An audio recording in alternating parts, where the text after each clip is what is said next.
Bonjour à tous, dans cette vidéo nous allons voir comment exporter le modèle de personnage Minecraft depuis Blender vers Unity de la manière la plus simple possible. Après avoir ouvert notre fichier dans Blender, on va sélectionner uniquement notre personnage et son armature créée dans les précédentes vidéos. Ensuite on va aller dans File, puis Export, puis FBX. L'extension .fbx signifie Filmbox. C'est un format de fichier 3D propriétaire actuellement géré par la société Autodesk. Il est utilisé pour assurer l'interopérabilité entre les applications de création de contenu numérique, par exemple Blender, et l'application Unity dans laquelle nous voulons exporter notre objet. Si vous avez bien sélectionné uniquement les éléments à exporter, vous pouvez cocher la case Limit to Selected Objects pour limiter à la sélection d'objets, ou si votre scène ne comporte rien d'autre que votre modèle et votre armature, donc pas de lumière ou de caméra par exemple, alors vous pouvez ignorer de cocher cette case. Pour s'assurer de ne rien exporter de plus que ce dont nous avons besoin, il faut aussi cocher Object Types, Armature et Mesh, donc en sélectionnant puis avec Maj, la touche Maj enfoncée, appuyée sur les différents types que vous voulez avoir, armature et mesh, qui veulent dire armature et maillage. À ce stade, nous n'avons pas besoin de nous soucier de plus de paramètres que ça. Ensuite, appuyez sur Export FBX pour sauvegarder votre fichier. Maintenant, nous allons ouvrir un projet Unity de test dans lequel on va charger notre asset, notre ressource, donc l'objet 3D et son animation, et lui configurer une première animation. Alors je vais supprimer mes modèles et mes assets déjà importés pour avoir la même base que ce que vous pourriez avoir chez vous. Donc vraiment partir de zéro, mis à part les autres objets que je teste actuellement.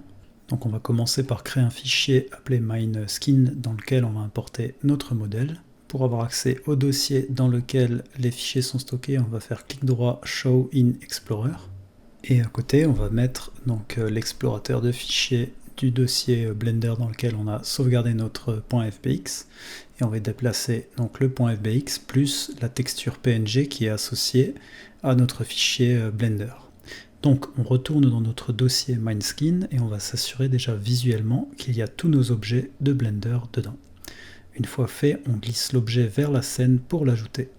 Si vous avez bien suivi les étapes précédentes, notre MineSkin devrait apparaître. Par contre, comme vous pouvez le voir à l'écran, il y a un problème sur la texture qui apparaît floue à l'écran. Pour régler ce problème qui vient de la petite taille en pixels de notre texture qui est étirée par défaut par Unity, on va cliquer sur la texture donc dans le dossier d'asset MineSkin et passer le mode de filter mode à bilinéaire à point sans filtre, donc point sans filtre. Pour appliquer le changement, appuyez simplement sur Appliquer en bas à droite, Apply. Et ça change bien notre rendu à l'écran. Maintenant, il va falloir ajouter un composant à l'objet de la scène à animer. Et pour cela, il faut sélectionner et appuyer sur Add Component et ajouter un composant de type Animator. Dans ce composant Animator, on va devoir glisser un contrôleur qui décrit l'animation à utiliser pour ce personnage. Pour cela, on retourne dans les assets, dans le dossier MineSkin, puis on clique droit et on fait Create Animation Controller. On va le renommer Walk pour jouer une animation de marche. Et une fois renommé, on va ouvrir ce contrôleur en appuyant sur Open qui nous ouvre l'onglet Animator de Unity. C'est l'espace dans lequel on va décrire les animations qui vont s'exécuter pour ce contrôleur d'animation. Pour ajouter l'animation de marche qu'on a créée dans Blender, on va simplement la sélectionner dans l'objet MineSkin en FBX, donc celle qu'on a importée dans Unity, et glisser l'animation choisie dans la vue Animator. Maintenant, si on retourne dans notre scène, rien n'a changé. Il faut encore ajouter le contrôleur à notre MineSkin en jeu, donc celui ajouté dans la scène dans son composant Animator. En lançant le jeu, on devrait voir notre personnage bouger, marcher.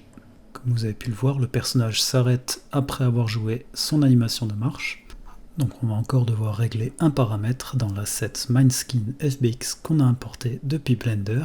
Vous pouvez en le sélectionnant accéder à la liste des animations liées et modifier le critère qui définit si l'animation est une boucle, donc en cochant Loop Time.